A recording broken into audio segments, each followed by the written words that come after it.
શસ્ત્ર અને શાસ્ત્રમાં પારંગત ભગવાન પરશુરામ ભગવાન વિષ્ણુનો છઠ્ઠો અવતાર હતા અને અક્ષય તૃતીયાનો દિવસ એ ભગવાન પરશુરામના જન્મોત્સવ તરીકે ઉજવાય છે અને આજે આ પાવન દિવસે આપણે કરીશું યાત્રા ગુજરાતમાં આવેલા પરશુરામ ભગવાનના એક એવા ધામની કે જ્યાં ભક્તોને ભગવાનના દર્શનની સાથે શાંતિ અને દિવ્યતાની અનુભૂતિ થાય છે। લીંબડી રાજકોટ હાઈવે પર આવેલું પરશુરામ ધામ આસ્થા અને શ્રદ્ધાનું એક કેન્દ્ર બિંદુ બન્યું છે। ચાલો ત્યારે કરીએ યાત્રા પરશુરામ ધામની।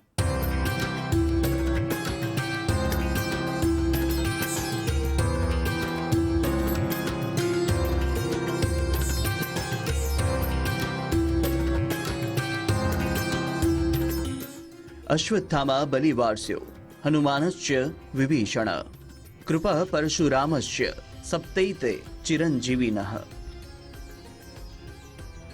કલયુગમાં 7 ચિરંજીવી પૈકીના એક છે ભગવાન વિષ્ણુના છઠ્ઠા અવતાર એવા ભૃગુ શ્રેષ્ઠ ભગવાન શ્રી પરશુરામ કે જેઓ ભગવાન શિવના અનન્ય ભક્ત અને ન્યાય માટે લડનાર અપ્રતિમ યોદ્ધા છે।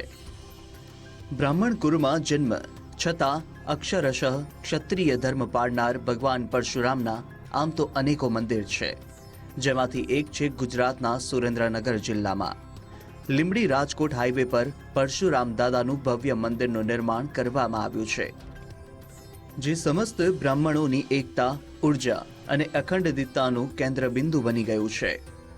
એક ઉમદા આશય સાથે 3 માળના આ મંદિરનું નિર્માણ કરવામાં આવ્યું અને વર્ષ 2018માં આ મંદિરના દ્વાર ભક્તો માટે ખુલ્લા મુકાયા। મંદિરની ઉપર ભગવાન પરશુરામની 21 ફૂટની વિશાળ પ્રતિમા દૂર દૂરથી લોકોને આકર્ષે છે। ભગવાનની પ્રતિમા સાથે તેમનું અસ્ત્ર ફરસી પણ વિશેષ રૂપે તૈયાર કરવામાં આવી છે, જેની ઊંચાઈ 23 ફૂટ છે। 5 કિલોમીટર દૂરથી પરશુરામ દાદાની આ ભવ્ય પ્રતિમાના ભક્તોને દર્શન થાય છે, જાણે એવું લાગે કે રાહ જતા આવતા લોકોને ન્યાય અને નીતિની દિશાનું સૂચન કરતા હોય ભગવાન પરશુરામ।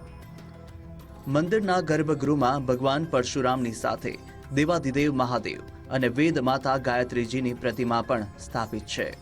મંદિરના ગર્ભગૃહમાં સ્થાપિત દેવી દેવતાઓની સુંદર પ્રતિમાના દર્શન કરતા ભક્તો મંત્રમુગ્ધ થઈ જાય છે। આ સાથે પરિસરમાં શિવ મંદિર બનાવવામાં આવ્યું છે, જ્યાં શિવ પરિવારની સ્થાપના કરવામાં આવી છે। વર્ષ દરમિયાન મંદિરમાં અનેક ઉત્સવોની ઉજવણી કરવામાં આવે છે અને મોટી સંખ્યામાં ભક્તો દર્શનનો લાભ લે છે। બ્રાહ્મણ સમાજની સાથે સાથે આ ધામ તમામ ભક્તો માટે આસ્થાનું કેન્દ્ર બન્યું છે। જ્યારથી મંદિરની સ્થાપના થઈ ત્યારથી દર વર્ષે અહીં આવનાર દર્શનાર્થીઓની સંખ્યા વધતી જ ચાલી છે। અહીંયા મંદિરમાં વારંવાર સત્સંગ કરીએ છીએ। બધા પ્રસંગો જેવા કે જન્માષ્ટમી, પરશુરામ જયંતિ, રામનવમી, દિવાળી, આ એવા બધા તહેવારો અમે ઉજવીએ છીએ અને અહીંયા મંદિરમાં અમને આવવાથી ખૂબ શાંતિ, સરસ અને સત્સંગ બહુ સરસ થાય છે। અમે આ પરશુરામ ધામમાં અમારું મકાન છે, અમે અહીંયા રહીએ છીએ। અમે બધા ભેગા મળીને અહીંયા સત્સંગ કરીએ છીએ। હમણાં થોડા દિવસ પહેલાં જ ચૈત્રી નવરાત્રિમાં રામ માનસ પારાયણના પાઠ કરેલા। ઓમ જામદગ્ન્યાય વિદ્મહે મહાવીરાય ધીમહિ તન્નો પરશુરામ પ્રચોદયાત। ભગવાન પરશુરામ ભારતની ઋષિ પરંપરાના સર્વશ્રેષ્ઠ સંવાહક હતા। પુરાણોમાં ઉલ્લેખ છે કે વિષ્ણુના છઠ્ઠા અવતાર તરીકે તપસ્વી ઋષિ જમદગ્નિ અને રેણુકાના પુત્ર રૂપે અવતર્યા ભગવાન પરશુરામ, અને એ પણ વૈશાખ સુદ ત્રીજ એટલે કે અક્ષય તૃતીયાના દિવસે રાત્રિના પ્રથમ પ્રહરમાં। તેમનો જન્મ સમય સતયુગ અને ત્રેતાયુગનો સંધિકાળ માનવામાં આવે છે। શસ્ત્ર અને શાસ્ત્ર બંને વિદ્યામાં મહાપારંગત, પરાક્રમના પ્રતીક સ્વરૂપ છે ભગવાન પરશુરામ। પુરાણોમાં ઉલ્લેખ છે કે પરશુરામનું મૂળ નામ તો રામ હતું, પરંતુ જ્યારે ભગવાન શિવજીએ તેમને પોતાનું અસ્ત્ર પરશુ આપ્યું ત્યારથી તેમનું નામ પરશુરામ થઈ ગયું। શિવજી પાસેથી તેમને શ્રી કૃષ્ણનું ત્રૈલોક્ય વિજય કવચ, સ્તવરાજ સ્તોત્ર અને મંત્ર કલ્પતરુ પણ પ્રાપ્ત થયા। ચક્રતીર્થમાં કરેલા કઠોર તપસ્યાથી પ્રસન્ન થઈ ભગવાન વિષ્ણુએ તેમને પૃથ્વી પર જ રહી અન્ય અવતાર કાર્યમાં સહભાગી થવા, ચિરંજીવી રહેવાનું વરદાન આપ્યું। આજે પણ જાગૃત દેવ પરશુરામજીની પૂજા કરી લોકો ધન્યતાની અનુભૂતિ કરે છે। શાંતિમય વાતાવરણમાં આવેલા પરશુરામ ધામમાં માતા ગાયત્રીની સાથે સાથે શિવ પરિવારની પણ પૂજા અર્ચના કરવા ભક્તો દૂર દૂરથી આવે છે. આ મંદિર જે અમે બનાવ્યું એમાં ખાસ કરીને અમે 3 મૂર્તિઓની સ્થાપના કરેલી છે. એક માં ગાયત્રીનું મંદિર છે, જે માં ગાયત્રીનું મુખારવિંદ આપને હસતું દેખાય એવા પ્રકારનું છે. બીજું ભગવાન પરશુરામની મૂર્તિ છે.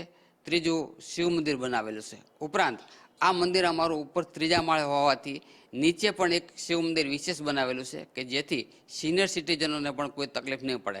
અને એ મંદિરની વિશેષતા એ છે કે એમાં દરેક વસ્તુની ગુણવત્તાનું ધ્યાન આપવામાં આવેલું છે અને શિવલિંગ તો એવું અદ્ભુત અને અદ્વિતીય છે.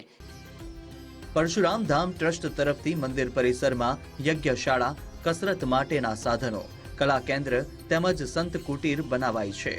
બહારથી આવતા બ્રાહ્મણો અને સંતો માટે રહેવાની વ્યવસ્થા પણ છે.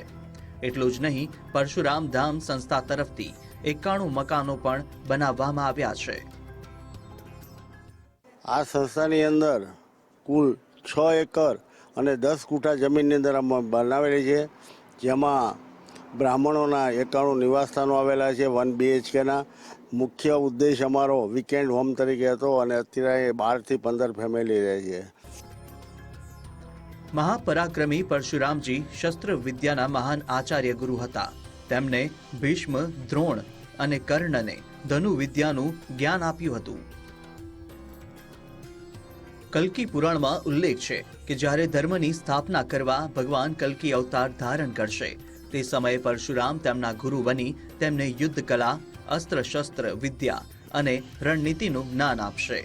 પણ જોવા જઈએ તો ભગવાન પરશુરામ અત્યારે પણ આપણે બધાને નીતિમત્તાની આપે છે અને એટલે જ દર્શનાર્થીઓ તેમની શરણમાં આવી મનમાં અનોખી ઉર્જાનો અનુભવ કરે છે. પરશુરામ દેવના આશીર્વાદ મળે એટલે તમે નૈતિકતાના માર્ગે છો એવો અહેસાસ થાય છે. લીંબડીમાં આવેલા દિવ્ય પરશુરામ મંદિરે આવીને પણ ભક્તો પ્રભુ કૃપાથી કંઈક આવી જ ધન્યતા અનુભવે છે. કેમેરા પર્સન હેમંત ગાયકવાડ સાથે કુશાગ્ર ભટ્ટ, ગુજરાત ફર્સ્ટ ન્યૂઝ, લીંબડી.